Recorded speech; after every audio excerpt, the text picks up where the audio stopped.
تو آپ ان کو کیا مشورہ دیتے ہیں, کیسے وہ اس بے حیائی کی لعنت سے اپنے آپ کو بچا سکتے ہیں؟ مفتی صاحب پہلے میں صرف چھوٹا سا چیز کا اضافہ کرتا چلو. جو پہلے آپ نے بات کی, میں جب انگلینڈ میں تھا نا, تو وہاں پہ میں نے دیکھا کہ وہاں پہ چھوٹی چھوٹی بچیاں جو ہیں 12 سال کی 13 سال کی, وہ پریگننٹ ہو رہی ہیں. اور میں ایک دفعہ ایک شاپنگ مال میں جا رہا تھا, تو ایک چھوٹی سی بچی ہوگی, مشکل سے 13 سال کی ہوگی, اور وہ نا ایسے وہ جو بیبی کیریج ہوتی ہے نا, وہ ایک بگی کو ایسے دھکا لگا رہی ہے, اور اس میں چھوٹا سا بچہ ہے. تو ویسے ہی میں وہاں بیٹھا تھا, تو اس کے ساتھ سلام دعائی, میں نے کہا یہ آپ کی چھوٹی بہن ہے؟ تو کہتے نہیں, یہ میری بیٹی ہے. تو میں بڑا حیران ہوا, 13 سال کی بچی اپنی بیٹی لے کے گھوم رہی ہے.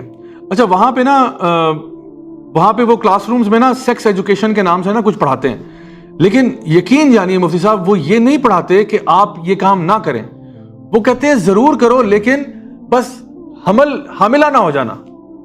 تو آپ کانٹرسیپشن استعمال کریں, آپ فیملی پلاننگ کریں, آپ بس. تو ان کے ہاں, یعنی آپ نے بھی کہا نا کہ 16 سال کی عمر میں شادی کے اوپر لوگ آگ بگولا ہو جاتے ہیں, بھائی یہ کیا بات کر رہے ہیں آپ.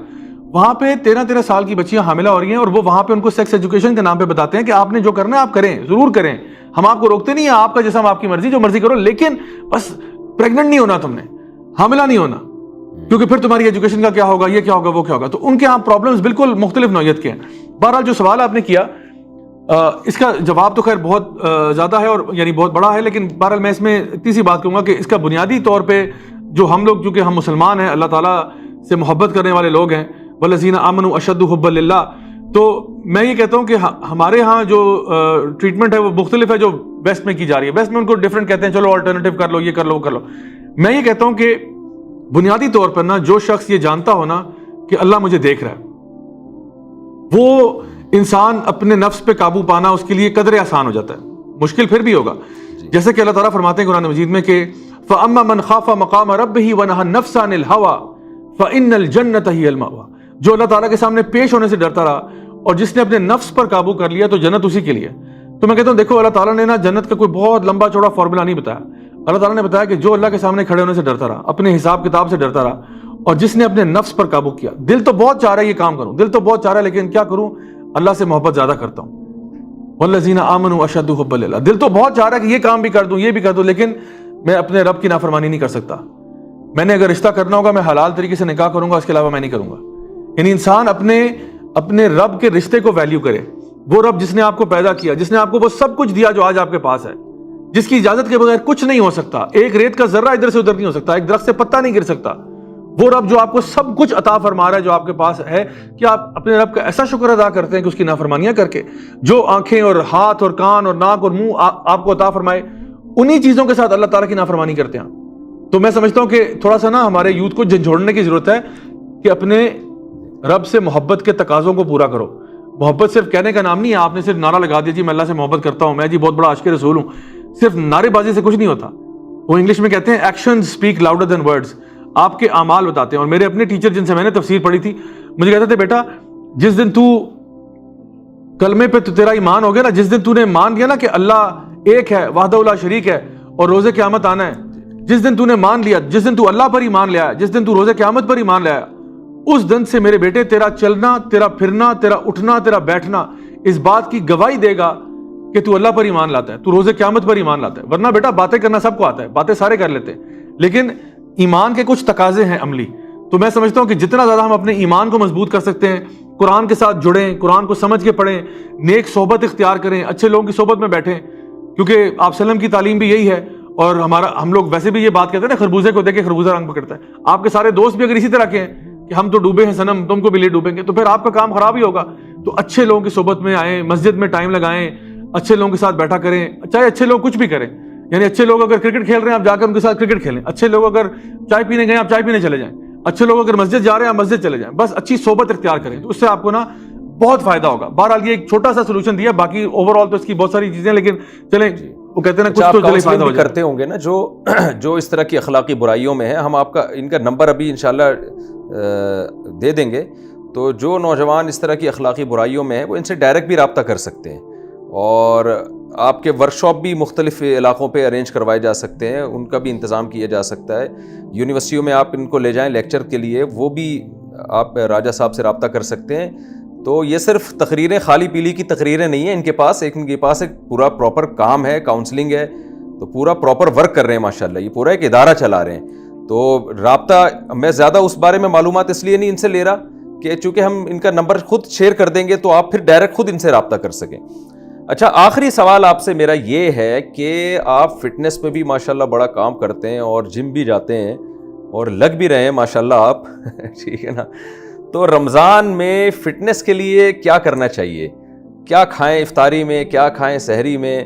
پڑے رہیں سارا دن, یا بعض لوگ کہتے ہیں جی افطاری سے پہلے تھوڑی سی ایکسرسائز کرنی چاہیے, اس سے اسٹیمنا بہت بڑھتا ہے. اس دن 4-5 دن پہلے میں نے جناب عصر کی نماز کے بعد جاگنگ کی, تو 15-20 منٹ میں نے جاگنگ کی تو میری تو حالت خراب ہو گئی.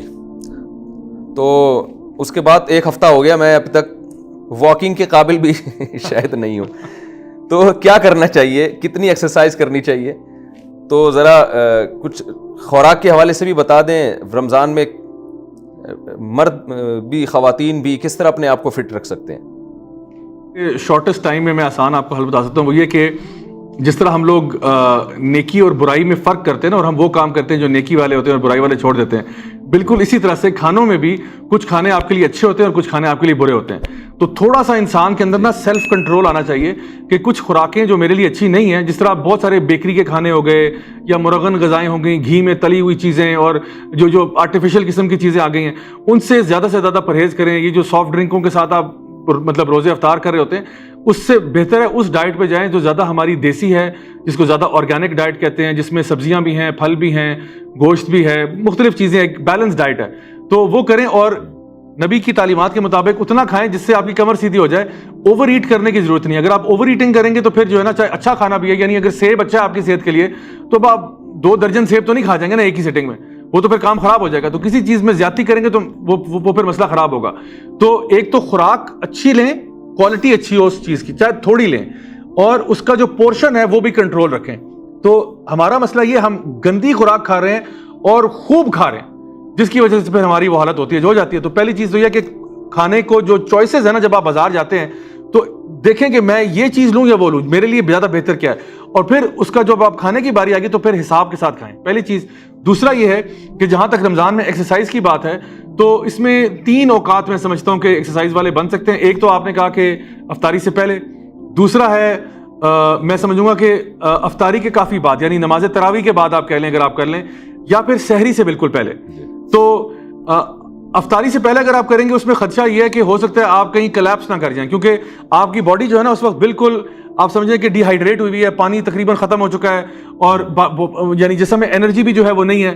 اگر آپ چلے 20 منٹ کرتے ہیں بالکل افطار سے پہلے اور ایکسرسائز کرنے کے فوراً بعد آپ کچھ کھا لیتے ہیں تو سمجھ میں آتا ہے, لیکن اس میں تھوڑے سا جو ہے نا خطرے کا اندیشہ ہے, اسپیشلی وہ لوگ جو ذرا زیادہ جم لگانا چاہتے ہیں, تو ہو سکتا ہے وہ یہ بھی ویٹ لگاتے بیچارہ وہاں پہ کہیں بیہوش ہی نہ ہو جائے. تو اپنی جان, آپ کے جسم کا بھی آپ پہ حق ہے, تو خیال رکھیں اس کا, پہلی بات. دوسرا یہ کہ میں سمجھتا ہوں جو نماز تراویح کے بعد اگر آپ کے اندر تھوڑا سا ایک جوش اور ولولے کی کیفیت طاری ہو گئی ہے تو وہ اچھا ایک ٹائم ہے جہاں پہ آپ آرام سے جم بھی کر سکتے ہیں, اس کے ساتھ اس کے دوران پانی وغیرہ بھی پی سکتے ہیں, کچھ اس کے بعد کھانا چاہیں وہ بھی کر لیں. یا پھر آپ اگر رات کے تیسرے حصے میں اگر بیچ میں اگر آپ سو بھی گئے تھے تو اٹھتے ہیں تو سحری سے کچھ عرصہ پہلے اٹھ جائیں, تھوڑا سا ورک آؤٹ کریں, سحری کر کے پھر آپ آرام سے ریلیکس ہو جائیں, تاکہ آپ نے جو ایکسرسائز کی ہے اس کی کمی کو پورا کرنے کے لیے آپ پانی اور یہ چیزیں جو ہیں وہ آپ لے کے اپنے آپ کو یعنی کریں. لیکن میں کہوں گا کہ ضرور چاہے تھوڑی کریں, یہ نہ دیکھیں کہ جی میں نے 1 گھنٹہ کرنی ہے. روز اگر آپ 20 منٹ 30 منٹ 40 منٹ بھی کرتے ہیں تو الحمدللہ یہ پھر بھی بہت اچھا ہے. چاہے اس میں آپ واک کر لیں, آپ ایکسرسائز کر لیں, کوئی گیمز کھیل لیں, کچھ کر لیں, یعنی کچھ بھی کرنا, کوئی بھی حرکت کرنا آپ کے جسم کے لیے وہ صوفے پہ بیٹھنے سے تو بہتر ہی ہوگا انشاءاللہ.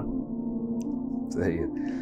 مطلب یہ کہ یہ جو دیگ کی بریانی ہے, ڈھکن جس کا ہٹتا ہے, ایک الگ سے سر پیدا ہوتا ہے, یہ چھوڑ دیں. یہ بریانی کھا لیں لیکن تھوڑی کھائیں, زیادہ نہ کھائیں. جو خاص طور پہ جو ہے نا جو بہت زیادہ اس کے اندر پراٹھے جو ہے صبح پراٹھے بچپن سے کھاتے آ رہے ہیں, ہاں وہ بھی, اس کا بھی میں کہوں گا کہ ویسے اس کے بہتر بھی کوئی آلٹرنیٹیو ہو سکتا ہے, لیکن بہرحال لیکن چلیں اگر آپ اس کا پورشن کنٹرول کر لیں, اور خاص طور پہ اس طرح کے پراٹھے جو ہے نا اوائڈ کریں. جو مجھے پتا کہ جو ہے نا کراچی کے اندر وہ جو لچھے دار قسم کے پراٹھے ہوتے ہیں نا, جو مختلف لیئرز میں ہوتے ہیں, جو آپ کے وجود کے اندر اتر جاتے ہیں, وہ ان سے پرہیز کریں انشاءاللہ.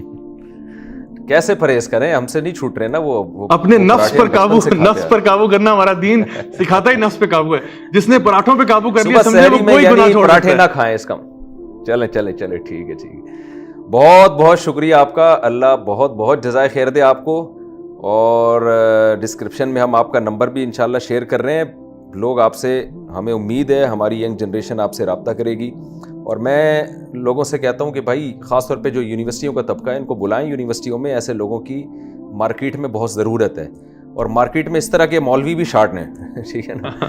تو ہمارے جیسے ہیں بہت, لیکن جنہوں نے باہر بہت زیادہ سفر گزارا ہو اور اس ماحول کو بہت اچھی طرح سے جانتے ہوں, اس طرح کے شارٹ ہیں. میرے جیسے تو ہیں بہت, مل جائیں گے آپ کو. اور شارٹ کا مطلب یہ ہوتا ہے کہ کم ہے, یہ نہیں ہے کہ کل عدم ہے.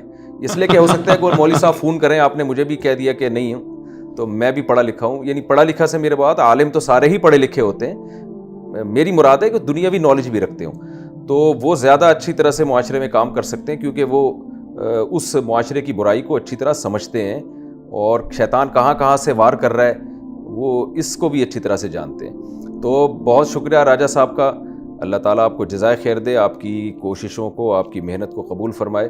دوبارہ پھر کسی وقت انشاءاللہ ہم آپ سے فیس ٹو فیس ملاقات کریں گے, اور بھی مزید کچھ آپ سے سیکھنے کی انشاءاللہ ہم کوشش کریں گے. جزاکم اللہ. السلام علیکم ورحمۃ اللہ وبرکاتہ.